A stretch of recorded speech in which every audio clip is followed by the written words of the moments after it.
এই কলঙ্ক থেকে মুক্তি পেয়ে আমরা দুনিয়া থেকে যেতে চাই, তাহলে আর আমাদের কোনো আল্লাহর কাছে এবং এই সরকারের কাছে কোনো চাওয়া থাকবে না। আমাদের বিডিআরের সদস্যরা সাধারণ মানুষের সাথে মিশতে কষ্ট হচ্ছে, দূরে কোথাও গিয়ে শ্রমিকের কাজ করছে, কোথাও রিক্সা চালনা করে নিজের পরিবারকে তারা ভরণ পোষণ দিচ্ছে।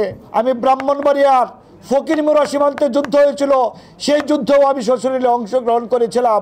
আজকে আমি ব্যক্তিগতভাবে আপনাদের কাছে একটা কথা বলবো, কুষ্টিয়ার জামালপুর সীমান্তে একটা যুদ্ধ হয়েছিল যেখানে 5 জন শহীদ হয়েছিল, সেই যুদ্ধে আমি ছিলাম।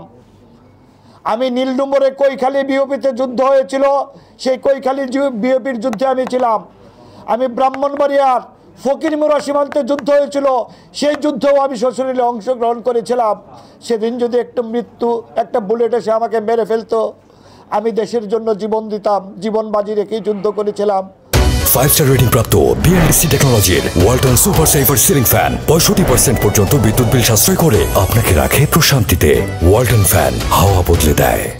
আমাদের অতীত কার্যক্রম, বিডিআরের 200 বছরের ইতিহাসের দিকে খেয়াল রেখে আমাদেরকে যে পরিকল্পিতভাবে ফাঁসানো হয়েছে, স্বৈরাচারী সরকার তার ক্ষমতাকে দীর্ঘায়িত করার জন্য এবং প্রতিবেশী দেশের গোয়েন্দা সংস্থার সহায়তায় যে ঘটনাটুকু ঘটিয়েছে, আপনারা শুনেছেন অ্যাশকালারের গাড়ি, আপনারা শুনেছেন বিডিআরের ভিতর একটা সিলিং পাওয়া গিয়েছিল, যে সিলিংটা বাংলাদেশের কোনো বাহিনী ব্যবহার করে না।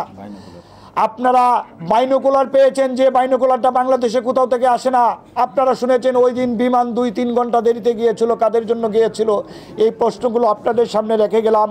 সাংবাদিক ভাইরা, আপনারা জাতির বিবেক, আপনারা সত্য উদ্ঘাটিত করবেন এবং আমাদের বিষয়ে যদি কখনো মাননীয় প্রধান উপদেষ্টার সাথে সাক্ষাৎ হয়, প্রশ্ন করার সুযোগ হয়, আমাদের বিষয়টা ওনার কাছে উত্থাপন করবেন।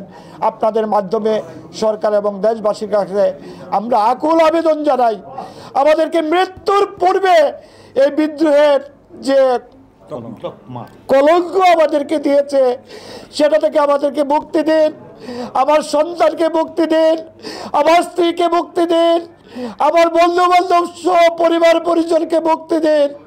আমরা মৃত্যুর পরিবেশ শুধু চাকরিতে জয়েন করে এই মুক্তি পেয়ে, এই কলঙ্ক থেকে মুক্তি পেয়ে আমরা দুনিয়া থেকে যেতে চাই, তাহলে আর আমাদের কোনো আল্লাহর কাছে এবং এই সরকারের কাছে কোনো চাওয়া থাকবে না। সেটাই হলো আমাদের শেষ প্রত্যাশা।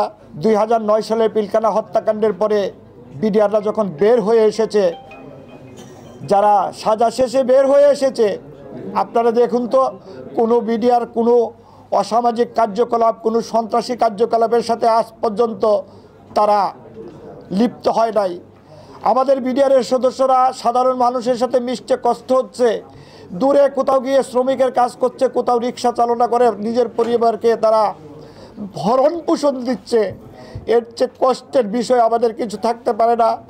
অথচ আল্লাহ পাক বলেছেন যে, একটা হাদিস, আল্লাহ রাসূল বলেছেন যে, সীমান্তে 1 রাত্র প্রহরা দেয় সে 1000 রাত্র নফল ইবাদতের চেয়ে বেশি সম্মান তা আল্লাহর কাছে অর্জিত হয়। আমরা সীমান্তের প্রতিটা সীমান্তে আমরা প্রহরারত ছিলাম।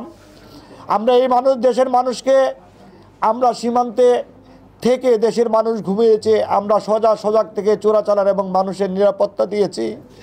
আজকে আমাদের কোনো অর্থনৈতিক নিরাপত্তা নাই, আজকে আমাদের জীবনের কোনো নিরাপত্তা নাই, আজকে আমার সন্তানের কোনো নিরাপত্তা নাই।